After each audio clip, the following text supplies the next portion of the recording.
자, 다음은 상승 삿바형 캔들입니다. 아마 이런 봉도 많이 보셨을 건데요. 주식쟁이들이라면 또는 코인쟁이들이라면 올라가는 것을 좋아하시는 분들은 이런 캔들들을 사랑하죠. 이런 캔들들의 특징은요. 시가 대비 쭉 올라가서 살짝 밀린 캔들이에요. 종가가 있고 고가가 있는데 고가와 종가가 거의 비슷하죠. 흡사하기 때문에 종가가 고가권 대비 많이 밀리지 않은 캔들이죠. 즉 매수세가 유입되어서 정말 많이 올라가다가 매도세가 출현이 되었긴 했는데 매도세가 아주 약하게 나온 겁니다. 예를 들어 10이 있다 가정하에 한 8.5 정도는 상승했고요. 1.5 정도만 하락한 겁니다. 그러니 올라간 게 월등히 더 큰 거죠. 그래서 상승 삿바형, 이름부터 뭔가 강력해 보이죠. 상승 삿바형 캔들은 강한 매수세의 캔들이라고 보시면 되겠습니다. 이런 캔들들은요. 보통 주가의 바닥권이나 바닥권에서 박스권을 뚫어줄 때 이런 캔들들이 많이 출현되는데요. 이런 캔들들이 출현되면 조금 더 추가 상승분이 남아있다라고 볼 수 있습니다.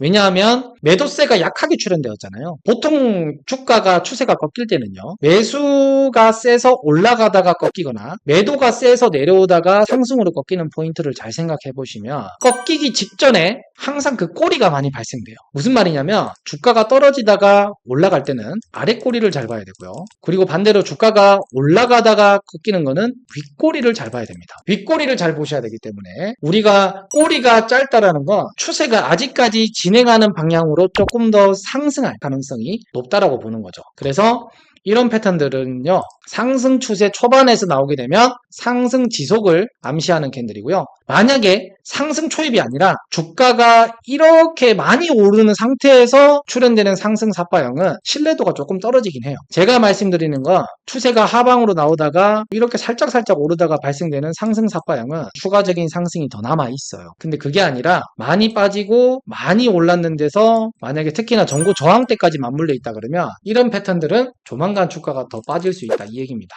더 빠지는 게 아니라 이제 추세 반전인 거죠. 추세 반전이 일어날 수 있다라고 보는 겁니다. 앞전에 추세 반전형 캔들은 고가권에서 유성형 캔들과 영망치형 캔들이었는데요. 얘는 꼬리가 짧죠. 상승 삿바형은. 근데 고가권이라는 것은 바닥권 대비 많이 오른 그런 구간에서 이런 패턴들이 뜨게 되면 상승 추세 속에서 하락으로 반전될 수 있는 그런 캔들이라고 해석은 하되 꼬리가 길지 않기 때문에 신뢰도 면에서는 조금은 떨어집니다. 비슷하지만 우리가 영망치형 캔들은 몸통 대비 꼬리가 긴 거잖아요. 근데 상승 삿바형 캔들들은 동일한 양봉이라고 봤을 때 몸통이 크고 꼬리가 작은 거죠. 그래서 상승하다가 추세 반전 또는 하락하다가 추세 반전 할 때는 꼬리가 긴 것들이 조금 더 의미가 있긴 해요. 근데 꼬리가 짧으면 신뢰도는 조금 떨어지지만 그래도 상승 고점에서는 주의해야 된다는 겁니다. 고점에서는 주의를 반드시 하셔야 되는 그런 유형이고요. 자, 그리고 다음 예시입니다. 예시. 주가가 바닥권에서 또는 상승 초입 자리에서 이런 캔들들이 출현되게 되면요. 매수세가 강력한 캔들이잖아요. 시가 대비 많이 올랐다가 윗꼬리가 짧고 몸통이 되게 큰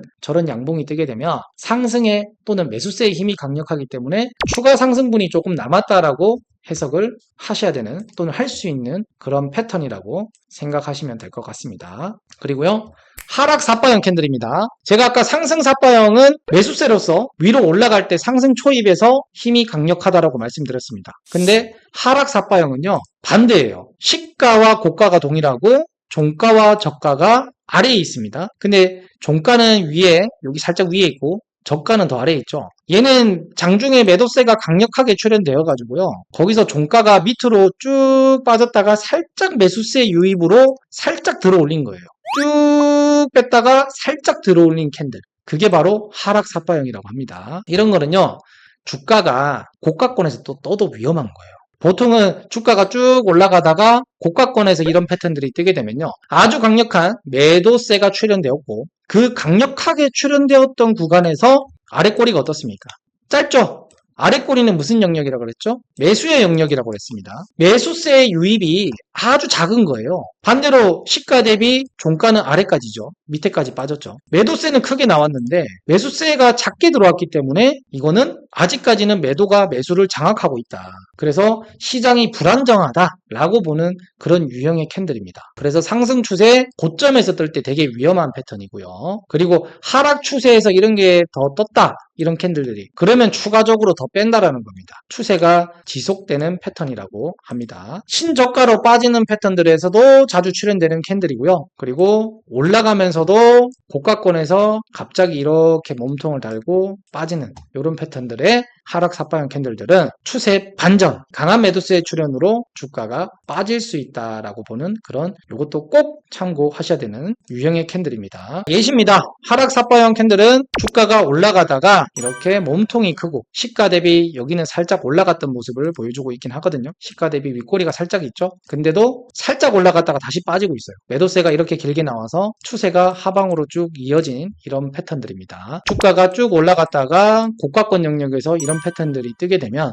훨씬 더 주가가 강력하게 하방으로 지속될 수 있다라고 보고요. 제가 방금 훨씬이라고 했는데 훨씬이 바로 이런 갭 때문이에요. 갭 하락까지. 우리가 갭은 안 했잖아요. 근데 갭은 다음 시간에 기회가 되면 할 건데요. 갭 하락은요, 우리가 의도하는 게 아니거든요. 갭 하락은 세력들이 만드는 겁니다. 일반 정규장에서 설명드리자면요. 9시에 거래가 시작되는데 우리가 갭을 만들 수 없잖아요. 우리 마음은 항상 동일하게 플러스 30%를 만들고 싶어 하죠. 근데 마이너스 3% 또는 마이너스 5% 시작하는 종목들이 꽤나 많습니다. 그런 거 개미가 만드는 게 아니고요. 세력이 만드는 겁니다. 세력이 아침 9시에 시작하는 가격이 세력의 마음이라고 읽어도 돼요. 본심이다라고 읽어도 됩니다. 그래서 세력의 마음이 이러한 패턴들에서 갭 하락도 보여줬고 근데 앞전에 상승도 급하게 했고 그 다음에 갭 하락을 했다라는 건 하락을 시킬 마음이 강력했다라고 볼 수 있는 거죠. 게다가 시가가 갭 하락했는데 매도세가 세서 쭉 빼고 있었다. 그거는 앞전에 상승한 포인트 대비 이렇게 뺀 거잖아요. 강력하게. 매수가 있었지만 매도가 조금 더 요만큼이었다가 조금 더 크게 이만큼, 좀 더 크게 이만큼, 더 크게 이만큼, 좀 더 커지고 있는 단계인 거죠. 그래서 시장이 매수해서 매도로 기울고 있다라고 보는 그런 캔들 유형이기도 합니다. 캔들 하나만 가지고 아는 게 아니고요. 많이 올랐던 거 대비 꺾이는 포인트에서 우리가 조심해야 된다. 이 얘기입니다. 이 부분도 꼭 참고하셔야 되는 부분이라고 생각하고요. 자, 다음입니다. 여러 가지 캔들들이 있는데요. 여기서 보시면은 이론적으로 설명드려보면요. 십자 도지형이 있고요. 십자 도지형에서 보면 시가와 종가가 비슷하거나 동일합니다. 그리고 고가가 위에 있고 저가가 아래에 있습니다. 이런 캔들들은요. 보통 주가가 꺾이기 전 떨어지다가 횡보치면서 올라갈 때 또는 주가가 오르다가 횡보치고 있는 단계 이런 단계에서 많이 출현됩니다. 그래서 세력들이 생각하는 캔들이라고 보통 많이 불리거든요. 도지형은요. 위도 아니고 아래도 아니에요. 왜냐하면 시가와 종가가 거의 동일하기 때문에 위도 아니고 아래도 아니고 이거는 방향성이 명확하지 않은 거죠. 근데 위로 갔다가 아래로 갔다가 윗꼬리 아래꼬리도 비슷한 캔들들을 이도저도 아니다라고 해서 생각하는 캔들이라고 보통 얘기를 많이 합니다. 그래서 추세가 반전될 때 하락하다가 상승으로 또는 상승하다가 하락으로 가기 직전에 많이 발생되는 캔들이기도 합니다. 또한 기술적 반등 때도 보여지긴 하는데요. 이런 캔들들의 포지션이 바닥권이나 고가권이나 이렇게 나눠가지고 보시면 더 좋아요. 기술적 반등이라고 하는 것은 주가가 많이 올랐으면은 예를 들어 바닥권까지 떨어질 것이다 라고 봤을 때 중간에 반등이 한번 나오는 과정에서도 발생이 될 수 있다는 건데 이런 데에서 신뢰도보다 그래도 바닥권에서 보여지는 신뢰도나 아니면 고가권에서 보여지는 신뢰도가 조금 더 높다 이 얘기입니다. 신뢰도 측면에서 말씀드린 겁니다. 그리고 잠자리형입니다. 이 캔들들 잘 출현이 안 돼요. 옛날에는 이런 루머가 있었어요. 루머라는 게 저도 그때는 주식을 하진 않았는데요. 옛날에 이런 캔들들이 출현되면 다음날 상한가를 간다라는 그런 루머가 있었어요. 그게 저도 과거의 패턴들을 찾아보면서 많이 봤었는데요. 다음날 바로 그렇게 날아가는 게 생각보다 많지는 않더라고요. 근데 이게 어떠한 이유 때문에 그런 얘기가 나왔냐면 제가 추측하건대 이런 것 같습니다. 시가 대비 종가가 동일해요. 그리고 고가가 동일합니다. 즉 점상을 갔다가 개미를 털고 다시 상한가를 들어가면 이런 캔들들이 많이 발생돼요. 근데 이런 캔들들이요. 상한가가 아니라고 가정한다면 시가가 만약에 플러스 10% 떴다고 가정해보자고요. 그러면 10% 떠서 주가가 매도세가 출현된 거죠. 아랫꼬리는 매수의 영역이라 그랬어요. 근데 결과론적으로 매수가 장악해서 아랫꼬리가 생성이 된 거지만 장중에는 매도가 셌기 때문에 주가가 빠진 거잖아요. 시가 대비. 그래서 매수세가 유입이 되었고 그 매수세가 매도세를 장악해서 시가를 회복한 캔들이에요. 그래서 엄청나게 강력한 캔들이에요. 매도세가 셌다가 매수세를 유입시켜서 시가를 회복해서 올라간 올라간 캔들이죠. 망치형과 비슷하긴 하지만 망치형보다는 뭔가 약해 보이긴 하죠. 망치형은 시가가 여기고 여기서 쭉 빠졌다가 올라가서 시가를 돌파해서 양봉 망치형은 종가가 위에서 마무리가 된 겁니다. 그래서 망치형보다는 조금 약하긴 한데 이게 갭이라는 거를 만약에 제가 10% 가정했잖아요. 갭이라는 거를 전제를 깔아버리면 10% 플러스 된 상태에서 밑으로 쭉 빼서 다시 1%, 2%권까지 빠졌다가 재차 올라가서 13% 이렇게 마무리가 되는 게 망치형 캔들이라면 잠자리형 캔들은 10%권까지 다시 회복한 겁니다. 그래서 장막판에 매수세가 강하게 계속 들어와서 장악을 한 상태인 거죠. 그래서 종가까지 잠자리형 패턴의 모습으로 마무리가 된다면 장 초반에는 매도가 셌지만 장 막판에는 매수가 센 그런 유형이다라고 보시면 되겠습니다. 이런 패턴들은 주식의 바닥권에서 많이 떠요. 그래서 상승 반전 신호로 해석을 하는데요. 떨어지다가 바닥권에서 출현되면 개미를 털고 올라가는 그러한 유형의 캔들로 해석을 합니다. 자, 잠자리형을 이제 이해하셨으면 이제 비석형이 있어요. 비석형은 쉽습니다. 비석형은요, 일단 캔들 모양부터 조금 마음에 안 들죠. 캔들 모양이 뭐랑 좀 비슷합니다. 근데 비석형 캔들은요, 장 초반에 매수세가 많이 유입된 거죠. 주가가 올라갔으니까요. 시가 대비 얘가 올라가다가 매도의 출현으로 매도가 매수를 장악해서 매도가 강력했기 때문에 시가 범위까지 빠진 거잖아요. 종가가요. 그리고 저가도 더 낮춘 게 아니라 저가와 종가, 시가가 거의 동일한 캔들들을 우리는 비석형 캔들이라고 하는데 이러한 캔들들은 고가권에서 뜨면 무조건 대피 신호예요. 세력들이 물량을 터는 신호거든요. 매도세가 세고 지금 당장 분위기가 시장에서 매도가 매수를 압도하는 느낌인 거죠. 그래서 이거는 무조건 뜬다. 이런 캔들들이. 그러면 매수보다는 매도가 엄청나게 세다라고 보시면 돼요. 엄청나게. 그래서